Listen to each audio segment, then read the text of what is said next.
Welcome to day 235 of our one-year Bible reading plan. Today, we'll read Lamentations chapters 3 through 5. Before you begin, remember that it helps to establish a daily reading time.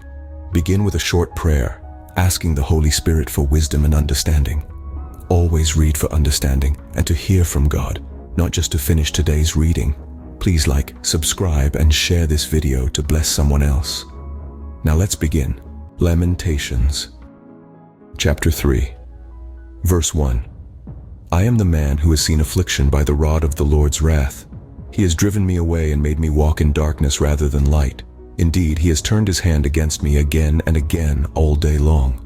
He has made my skin and my flesh grow old and has broken my bones.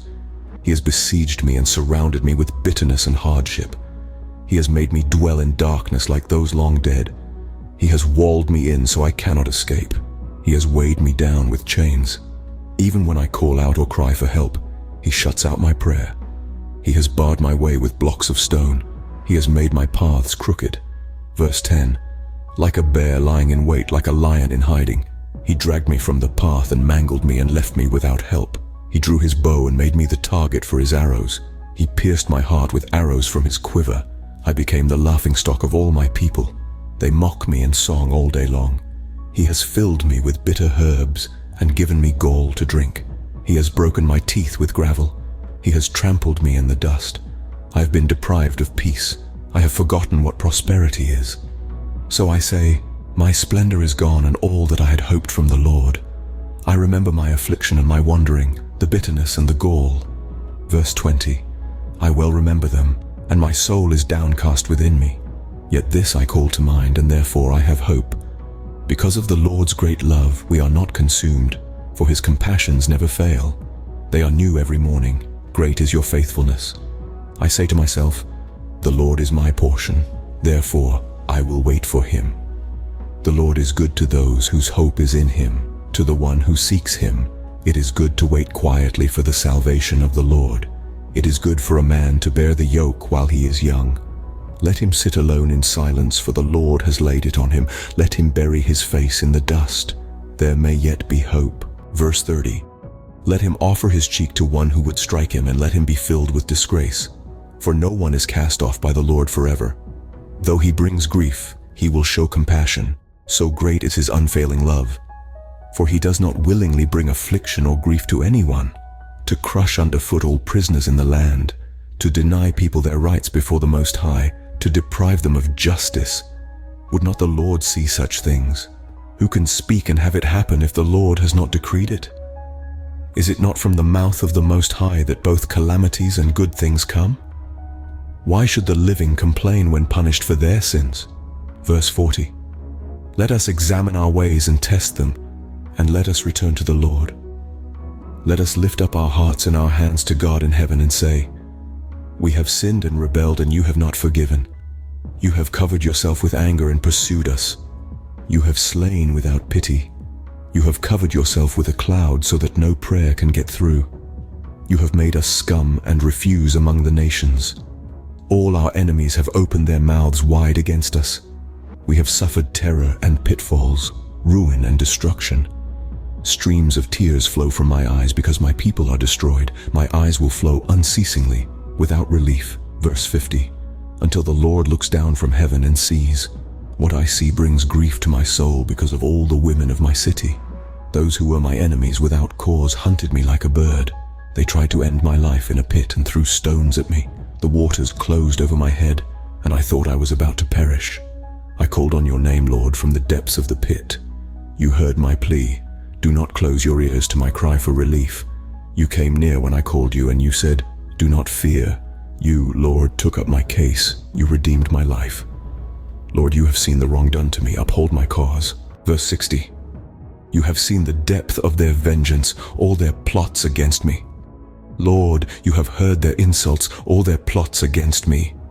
What my enemies whisper and mutter against me all day long. Look at them. Sitting or standing, they mock me in their songs. Pay them back what they deserve, Lord, for what their hands have done.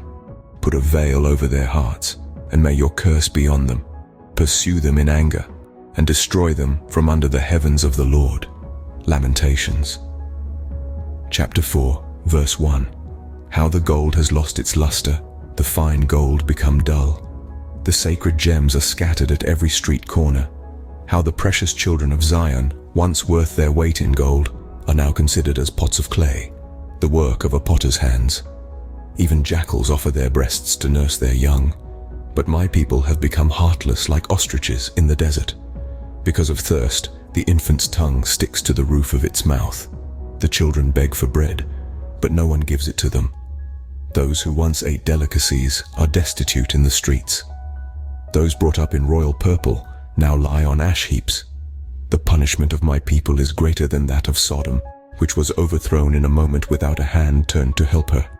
Their princes were brighter than snow and whiter than milk, their bodies more ruddy than rubies, their appearance like lapis lazuli.